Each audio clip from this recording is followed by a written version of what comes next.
Hey everyone, it's Triple Mango Threat or Ashley, and today I'm going over the Maestros Massacre upgrades. And if you buy any of the cards I mentioned using the link down below, you help out the channel at no additional cost to you, so thank you. The commander is on Halo the Painter. For blue, black, and red, we have a 1/3 Vampire Assassin with Death Touch. The first instant or sorcery spell you cast each turn has Casualty 2. As you cast that spell, you may sacrifice a creature with power 2 or greater. When you do copy the spell, you may choose new targets for the copy. So let's talk about the cards I'll be adding to the deck. We have Archmage Emeritus and Stormkiln Artist. Whenever we cast or copy a spell, we can draw a card or create a treasure token. Very powerful stuff here because we get to copy with our commander whenever we sacrifice a creature with power 2 or greater, so these will be great for the deck. It's also important that we have sack fodder, so making a lot of creatures with cards like Dika Fractal Theorist, Metallurgic Summonings, Poppet Stitcher, and Talran Sky Summoner. Whenever we cast an instant or sorcery spell, we're getting at least a creature with power 2 or greater, assuming we cast the instant or sorcery with CMC 2 or greater with specific cards like Dika, Fractal Theorist, and Metallurgic Summonings. These care about the mana cost or the mana value of that spell. Poppet Stitcher and Talran do not. Whatever spell we cast, we're always going to get that 2/2. So these are great to help our commander sacrifice and make us get the extra copy that we're wanting. Next, we're talking about Hypersonic Dragon. So to be able to cast spells on each turn, let's do it for only 30 cents. Our sorceries now have flash. So we're not only relying on instants, we now have sorceries to help us out, and instead of purchasing a Vidalcan Orrery for the deck, let's put a creature in there that we can potentially sacrifice if needed, and it accomplishes the same thing. Let's talk about Mnemonic Deluge. This is 9 mana, but we get to exile an instant or sorcery from a graveyard. We get to copy that card 3 times, so this will trigger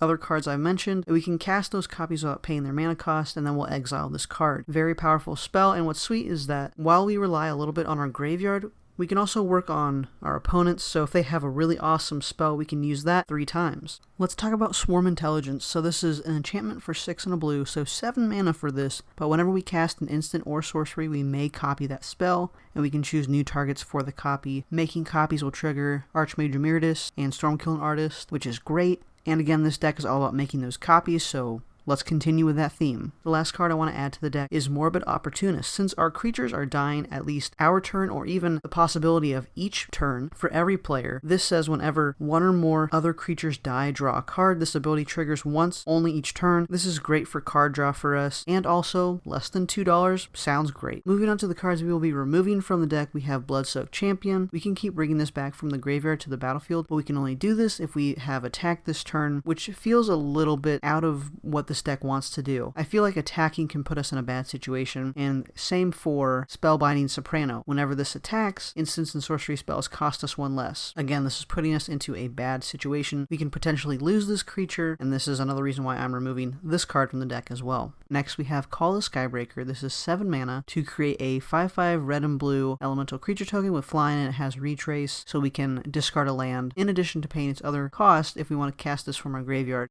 This is not very powerful in my opinion. We have better cards in the deck, and we're making a ton of tokens anyways, so 7 mana to get a 5/5 or potentially 2 5/5s if we sack a creature with power 2 or greater with our commander seems a little iffy to me. Next, we're talking about Determined Iteration. For 1 and a red, it's an enchantment. At the beginning of combat on your turn, populate, which is great. That's what we want to do. We want to have creatures, and then it says the token created this way gains haste. Sacrifice it at the beginning of the next end step. I don't like this because we're losing the chance to save that for another opponent's turn to cast a potential copy with Casualty 2 with our commander, so I took this one out. Next is Reign of the Pit. For 4 black. Each player sacrifices a creature. Create an XX Black Demon creature token with flying, where X is the total power of the creatures sacrificed this way. Well, let's assume they don't have a creature to sacrifice, and we can just sacrifice a 2/2. That is super boring. A lot of stipulations on this one. Smuggler's Buggy for 4 mana. It's a 5/5 with Hideaway 4. When it deals combat damage to a player, we can cast the exiled card without paying its mana cost. If you do, return this to its owner's hand. I would not want to return this to my hand. I just want to cast things for free anyways, which is cool, but yeah, I'm not feeling it for this deck. Next is Squee the Immortal. Now, while Squee is pretty cool for the deck, we have to keep recasting it, and that's 3 mana. While the other cards we're adding, we can just cast instants and sorceries, and we get free 2/2s, free XXs. It's a much better situation than this one. Let's talk about Cyrix, Carrier of the Flame. This is, in my opinion, a great commander for Phoenix Tribal, but not for this deck. Next, I'm removing Woe Strider, so this has us creating a 0/1 white goat creature token when it enters the battlefield, and we can sacrifice other creatures to scry one. Definitely not helping us with that casualty too, so I took it out. Last card is Zender's Judgment. For 4 and a blue, for each player choose friend or foe. Each friend creates a token that's a copy of a creature they control. Each foe returns a creature they control to their owner's hand. I feel like copying this is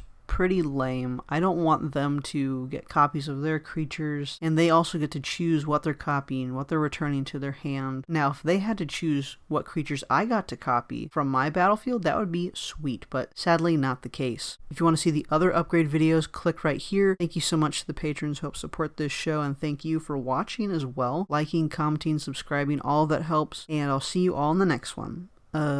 Peace.